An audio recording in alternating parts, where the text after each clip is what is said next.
What if the invisible habit running your mind has already decided your future, and no one told you how to change it? This idea sounds simple, almost too simple, yet it reshaped millions of lives long before algorithms and influencers existed.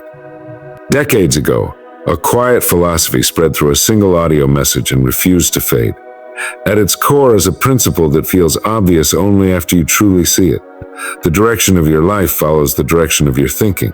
Not occasionally, not when it's convenient, most of the time. The message isn't about motivation spikes or temporary inspiration. It's about the mental patterns that quietly steer decisions, habits, and outcomes.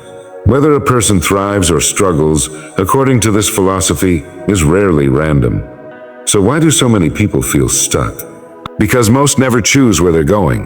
The idea suggests that human beings unconsciously shape their lives through repeated thoughts. Success and disappointment are not mysterious events. They are the predictable results of what the mind returns to again and again. When thoughts lack direction, effort scatters.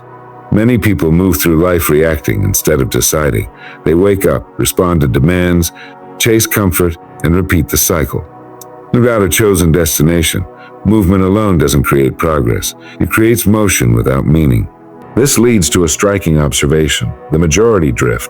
Drifting doesn't look dramatic. It looks ordinary. It shows up as working without enthusiasm, postponing meaningful goals, blaming outside forces, or living for some future moment that never quite arrives. The danger isn't failure. It's never aiming. Drifting isn't framed as a moral flaw. It's a default setting.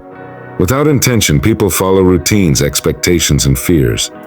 Over time, this quiet surrender produces a life that feels smaller than it could have been. So what does success actually mean? Here, the definition shifts. Success is not wealth, recognition, or applause. It's movement towards something meaningful. The moment a person commits to a worthwhile direction, success begins. This reframes everything. A student, a builder, an artist, or a caregiver can all succeed if they are growing toward a chosen ideal. Meanwhile, someone surrounded by status may still feel empty if they lack purpose. Progress with purpose is success. This definition removes comparison. It replaces envy with alignment.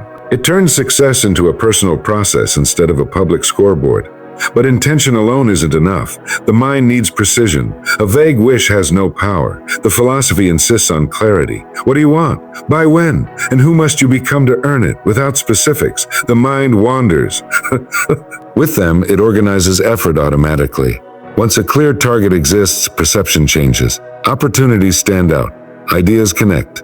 Motivation increases. The goal becomes a lens that filters choices and behavior. This leads to another crucial element: self-image. Self-image. People rarely fail from lack of ability. They fail from internal stories about who they are. When someone believes they are limited, undeserving, or incapable, their actions quietly confirm it. When belief expands, behavior follows.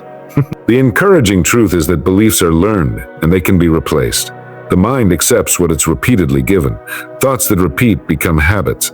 Many unknowingly rehearse worry, resentment, and doubt. Over time, these patterns harden, shaping emotional reactions and decisions. Mental discipline is proposed as the solution. This means choosing inputs carefully, revisiting goals often, and redirecting inner dialogue. It's not denial of problems.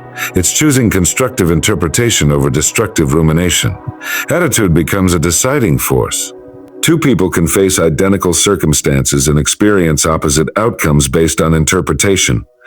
One sees obstacles, the other sees challenges. One retreats, the other adapts. Is attitude automatic or chosen? The philosophy argues it's a choice, especially after the initial emotional reaction passes. Meaning determines momentum. Energy flows where interpretation goes. Work is also redefined. Instead of something to escape, it becomes a channel for contribution. Success is framed as a natural response to usefulness. The more value you create, the more opportunity returns. This perspective asks better questions. How can I improve my craft? How can I help more people? How can I increase the quality of what I offer? Shortcuts lose appeal. Service gains purpose. Patience then becomes essential. Growth doesn't announce itself instantly. Many abandon their goals too early, assuming effort failed when results lag. The principle insists that time is part of the equation. Thought, action, and repetition must align consistently. Setbacks aren't proof of defeat. They're feedback. Persistence reveals who you're becoming. Fear inevitably appears. Fear of judgment, failure, or uncertainty. Courage isn't pretending fear doesn't exist. It's acting anyway. Each aligned action weakens fear's authority. Daily practice anchors everything. Review goals.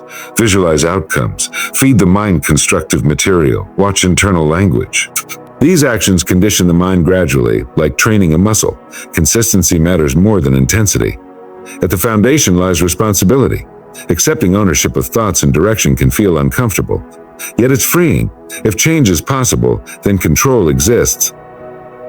Responsibility transforms from burden into power. Why does this message endure? Because it answers timeless questions about control, potential, and purpose.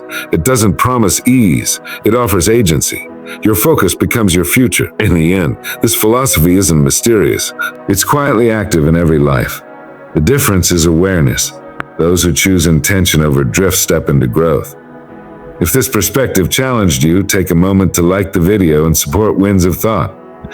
Choose what you think about and choose it deliberately.